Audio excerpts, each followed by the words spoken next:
Welcome back to another F4 lap guide. This week we're at Tsukuba and there is absolutely no time to rest around this track. For those of you first-time viewers, thank you so much for joining us. But for those of you that are returning viewers, you might notice that this video is a little bit different. And that's because I am currently in a walking boot. So unfortunately that means driving is impossible for me. But fortunately, our good friend and esports driver, Markus, has agreed to share his fastest lap with us. So this gives us a rare opportunity to analyze how an esports driver extracts lap time from the F4 car. Let me hand it over briefly to Markus to give you a quick idea of what it was like to drive this lap. Yeah, to be honest, I don't really drive the F4 car that much. But I noticed that especially mid-corner, it's really unsturdy, which means you really need to nail the trail brake. Once I started to get comfortable, I actually really started enjoying it. Coming across the line to start our fast lap, and there is no time to think because we are immediately hurtled into turn 1. This is a tight 180-degree hairpin corner where we're trying to get a really late apex about 3/4 of the way through the corner. It can be hard to spot braking references for this corner, so I like to use the white cubes on the left-hand side. We can see that one in the distance sticks out slightly further than the others, and I like to brake about 10 meters before that.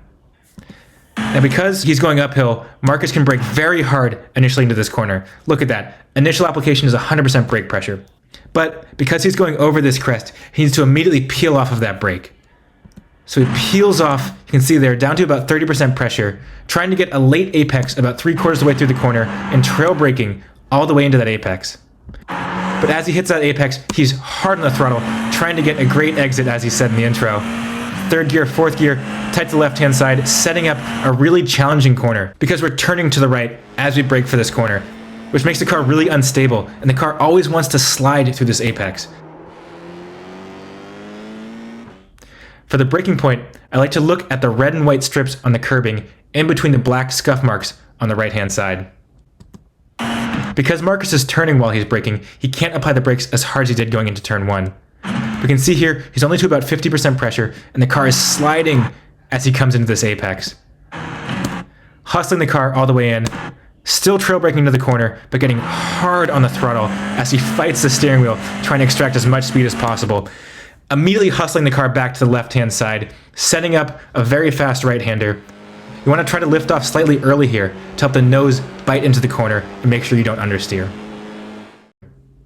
So just after turn-in, it's a slight lift in 4th gear, just clipping the apex curb, using all that exit curb on the left-hand side, and immediately turning left, trying to minimize the distance traveled through this fast sweeping left-hander, coming in to another tight right-hander. We want to try to line up to have a straight braking zone into this corner. He's going to be braking just at the end of this left-hand kink. It's a hard brake to about 80% pressure, getting a slightly earlier apex than he did in the previous corners. But as always, getting on the throttle very early, very hard to get a really good exit. Take a little bit of a deep breath. This is our one chance to relax through this lap as we head into the final corner and the fastest corner on the lap. And the car always wants to understeer through this corner. So it's really important that we're not asking too much from the front tires on turn-in, and that we get on the throttle late, but as hard as possible so we can get a great exit. For the braking point, I use these straw bales on the left-hand side. We can see that 3 of them are tan, and then the 4 after are slightly darker brown. So in between the final tan one and the start of the first fully brown one is my turn-in point.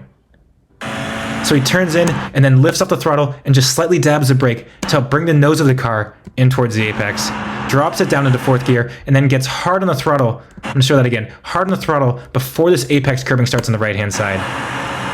It was just slightly too early though. He has to slightly lift coming through the exit, but comes across the line to set a 153.0. Thank you guys so much for watching. I really appreciate all of you guys. I appreciate all the support, and I'll let Markus say the final few words. I hope this lap helped you, and thank you so much for watching. You can check me out on YouTube, Twitch, Instagram, wherever comes up on screen. And we'll see you in the next one.